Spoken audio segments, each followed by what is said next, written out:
Mother Tongue, Quarter 1, Week 1, Lesson 2, Mga bahagi ng aklat. Alamin, natutukoy ang mga bahagi ng aklat.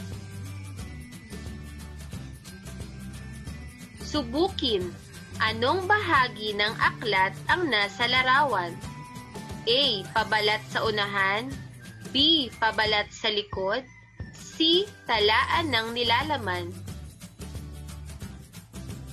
Anong bahagi ng aklat ang nasa larawan?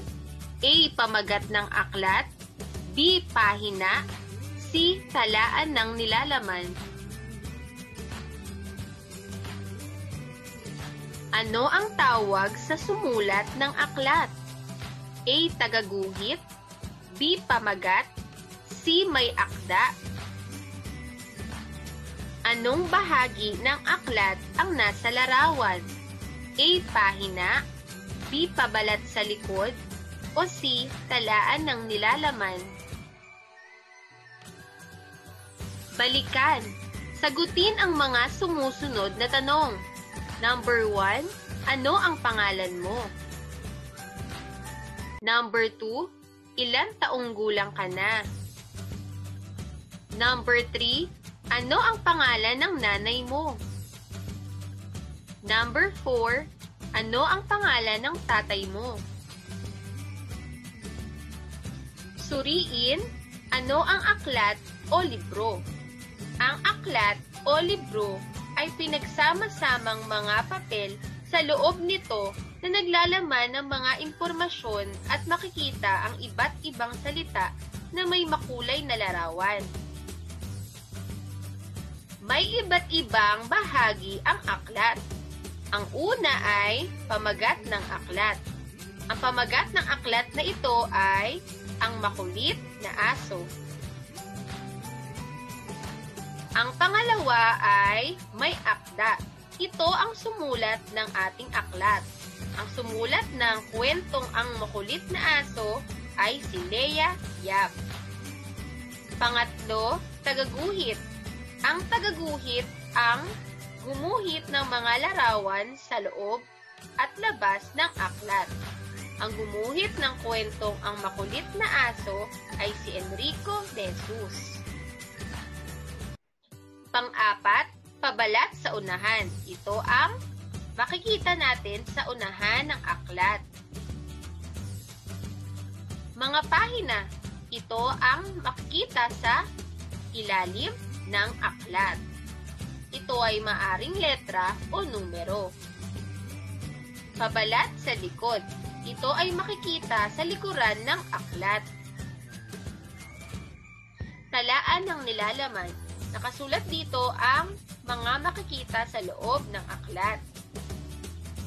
Pagyamanin. Pagtambalin ang bahagi ng aklat sa pangalan nito. Number 1. Ano kaya ito? Mga pahina, likod na pabalat, o pamagat? Tama, ito ay pamagat. Number 2. Mga pahina, talaan ng nilalaman, o may akda? Ito ay mga pahina. Number 3. Mga pahina, talaan ng nilalaman, o may akda? Tama, may akda. Number 4. Talaan ng nilalaman, may akda o pamagat? Tama, talaan ng nilalaman. Number 5. May akda, likod na pabalat o pamagat? Likod na pabalat. Isa-isip, tandaan natin mga bahagi ng aklat. Pabalat sa unahan, talaan ng nilalaman, mga pahina, may akda, tagaguhit, pabalat sa likod. Isagawa sa inyong bahay. Kumuha ng aklat at sabihin ang mga bahagi nito. Tayahin. Bilugan ang letra ng tamang sagot. A. Pabalat sa unahan. B. Pabalat sa likod. A. A. Pahina. B. Talaan ng nilalaman. B.